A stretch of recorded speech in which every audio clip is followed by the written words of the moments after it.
Welcome to Wicked Majesty.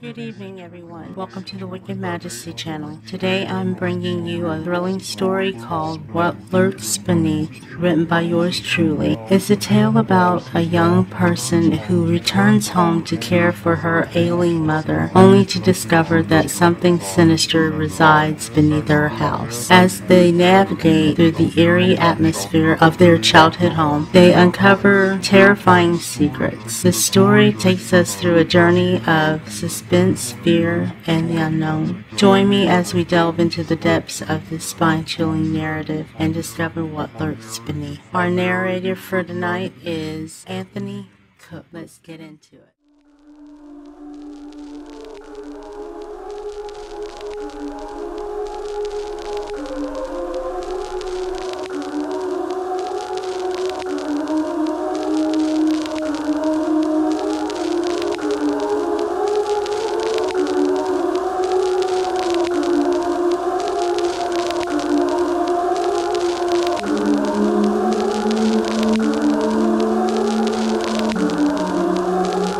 Never go down to the basement late at night.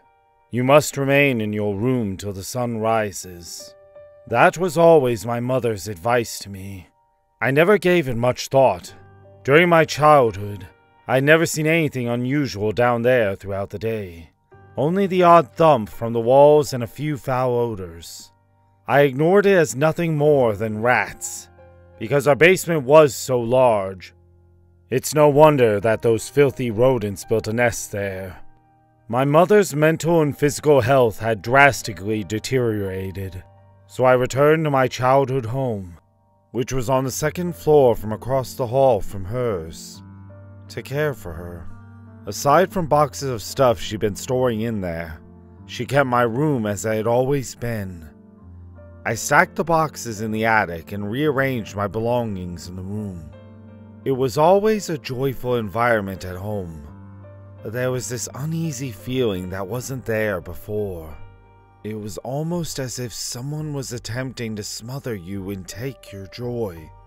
It felt as if there was less color in the world. I and my mom were watching a movie and it was already late, so I bid my mother farewell and returned to my room. Because my mother constantly made me, I made it a practice to lock my room door at night. I fell asleep quickly as if someone took me out of my awake state and snatched me into a dream.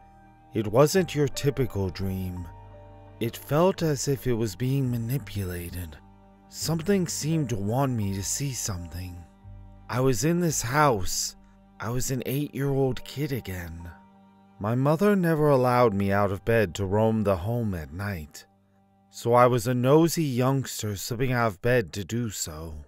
I opened my creaking bedroom door slowly and carefully, making sure I didn't wake her up. On the opposite side, the atmosphere was solemn. To get a flashlight, I snuck down the stairs and snuck my way to the kitchen. In the dim light, everything appeared and felt strange. The air was unsettled, and the room's shadows swirled behind the light cast by my freshly discovered flashlight on the purple kitchen walls. A foul stench emanated from the other end of the corridor.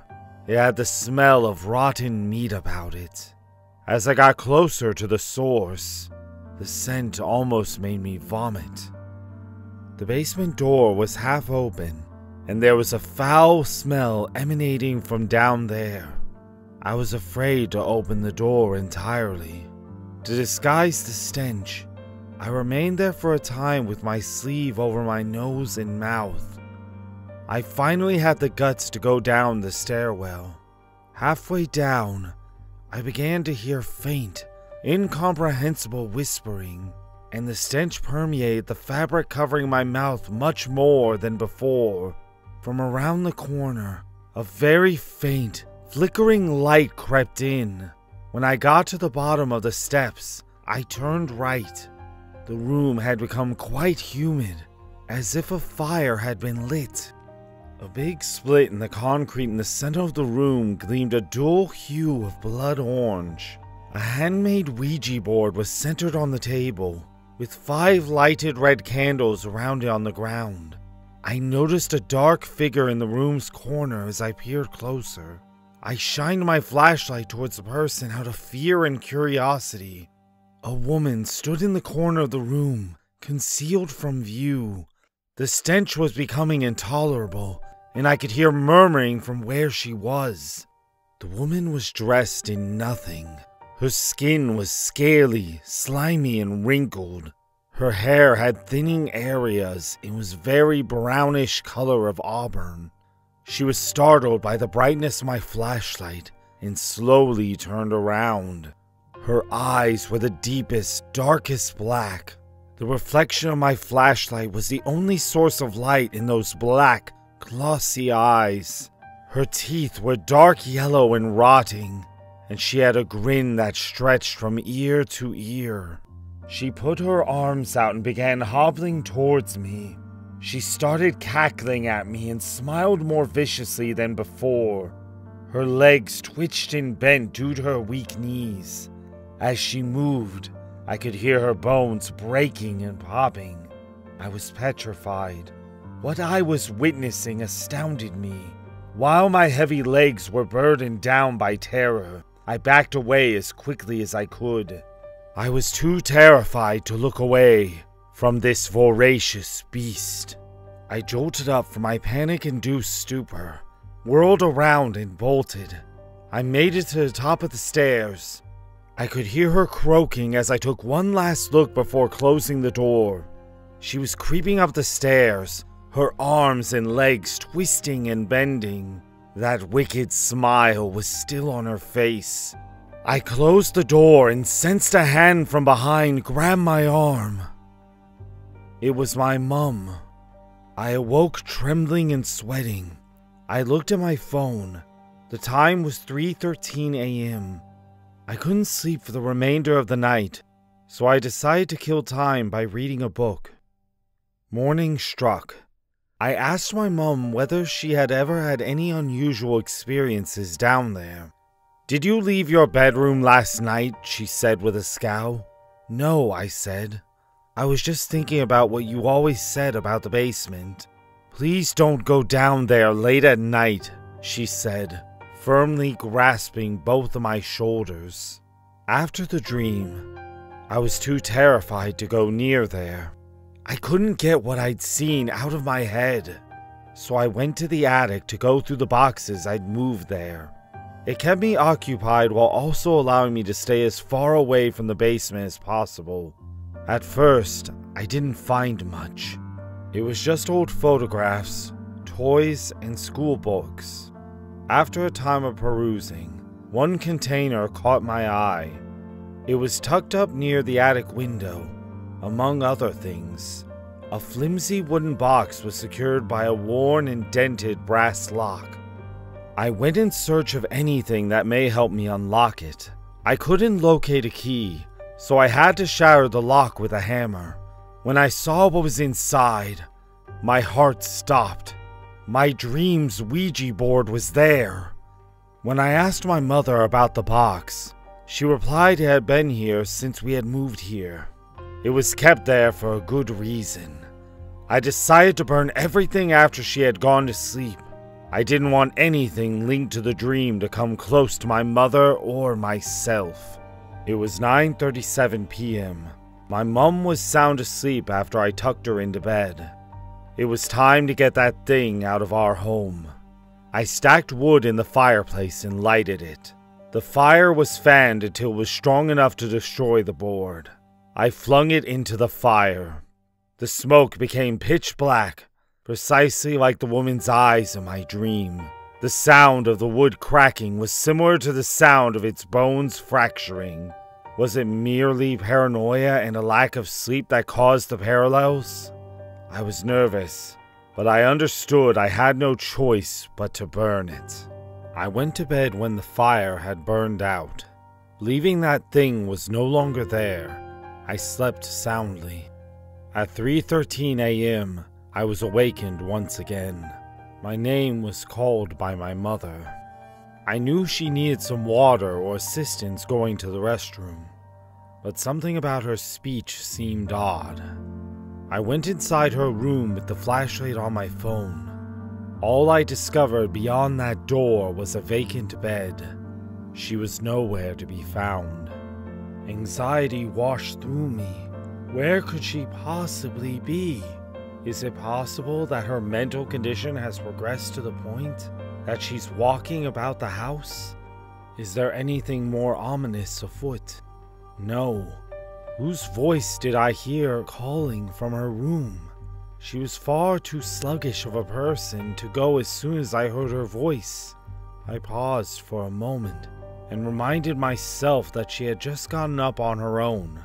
I went in search of her. I looked in her wardrobe in the bathroom on the second floor. She was nowhere to be found up there. The home was completely dark. In this darkness, how could she travel anywhere by herself? I heard a loud, clanging noise coming from the kitchen. I took a hesitant step down the stairwell. "Mom?" There was a faint chuckling that I believed I heard. It's probably just my imagination. After all, I've been on the verge of a nervous breakdown since that nightmare. I entered the kitchen. Broken plates and cutlery littered the ground, and the sink was brimming with water when the faucet was entirely turned on. My anxiousness got unbearable at that point. I needed to locate my mum. Where could she possibly be? My mind immediately turned to the basement, but I promised myself I'd never go down there. I saw damp footsteps leading down the hall. After more inquiry and eagerly followed them, they led directly to the basement entrance. My darkest nightmares are coming true. My heart began to pound against the inside of my chest. To relax, I took a couple more deep breaths. That's when it struck me. That dreaded odor from the nightmare. It had returned. I was terrified as I stood there. Several thoughts whizzed through my head at the same time. Is it true that burning the board freed the beast from captivity? What if it's the beast that has my mother? All I knew was I had to track her down. I'm not going to let it take her life. I opened the door carefully by twisting the doorknob. It was clear that the odor was emanating from the basement. There was no light, and the washing machine was the sole source of the sound. What was the purpose of the machine being turned on? Did she try washing her clothing after she soiled herself? In the washing, a hard item shook noisily. I stopped the machine and opened it to check the noise. There were her clothes in there. They were dirty, bloody, and had a foul odor. They were wrapped in a rigid, rectangular object. I unwrapped the bundle of garments and tossed everything I discovered on the floor. There were 2 items in the room. The Ouija board was the first. It was still alive, despite being scorched and losing a few corners. A planchette was the second item. Something started moving in the dryer a few moments later. It nearly sounded alive. There was a lot of thumping and scratching going on inside. I was no longer certain that there were only rats down here. I took a step back from the machinery. The dryer door was slowly but steadily opening. At that point, the odor became considerably worse. There was nothing in the machine that I could see. I took the planchette and brought it up to my eye, directing it in the direction of the incident. The first thing I noticed was a wrinkled, slimy hand emerging from the hole. It had gray skin with a little green tint to it. It had long, brown fingernails that were sharp but brittle. It started slithering out of the little opening. As it was allowed to stretch from the confined area, the joints in its arms snapped back into place. That's when I first saw it. That same devilish grin. Those same yellow, sharp, chipped teeth that yearned to savor my flesh. The edges of the demon's lips were engulfed in blood. Through its nasty, dark eyes, I could sense its intentions. It desired to turn me into prey. It screamed as it tried to free the remainder of itself from the suffocating container. I dashed towards the stairwell. My phone dropped from my grip as I stumbled on the steps. It slid to the base of the stairwell. The flashlight was aimed towards the ceiling. As its fragile limbs moved, the monster crept across it, shivering and twitching. It was making fun of me. It rushed quickly as its hunger overtook its frail, rickety frame. I needed to find my mother. Only the attic remained as a possible hiding location for her. Her legs are feeble, yet she could have been able to flee by climbing the steep steps. Even if I didn't have a light, I had to find my way there. I dashed around the room looking for another source of light. I slipped in the kitchen puddle and landed on the smashed plates. My leg was slashed by the shards, which left bits in the wound. I rose and picked one of the kitchen knives off the floor. I peeked back down the hall as I switched on the kitchen lights and saw that monster crawling along the top of the basement steps. Something poured on my arm. Blood was dripping from the ceiling above. Fuck! I ignored my injuries and agony as I made my way to the attic stairs. Are you in here, Mom? Mom! I switched on the light in the attic. More blood led to a huge box near the window, which was followed by a long trail of blood. The soles of my feet were covered by the huge red puddle as I neared it. It had a body in it. It had no skin and had to be folded to fit inside the box. There were chunks of meat gone. The body had become a feast for the creature. Its limbs were fractured and twisted, protruding from the corpse's flesh and being squashed to fit. One blue eye dropped out of its socket, and its jaw dangled off one side of its twisted skull. It had to be my mother. My knife fell to the ground. I was in a state of terror. From the stairwell came the sounds of gradual beating, and an abrupt switch between insane laughing and wailing. The beast realized it had me trapped, and took great pleasure in my powerlessness and anguish. It was a matter of relishing the moment. I needed to get out of here before it was too late, because if I didn't, I'd end up like my mother. I knew fighting wasn't an option after seeing that ghastly scene. I picked up a large box and flung it out the window. I yelled for aid as the glass broke. The devilish hag was now with me in the attic, approaching me as she walked on her legs and arms. Terror and recklessness had taken over me at that point. I jumped out the window. As I fell, I felt my already wounded leg shatter. At the moment, the adrenaline made it practically bearable. Come help! Save me! The planchette was now damaged and splattered with blood.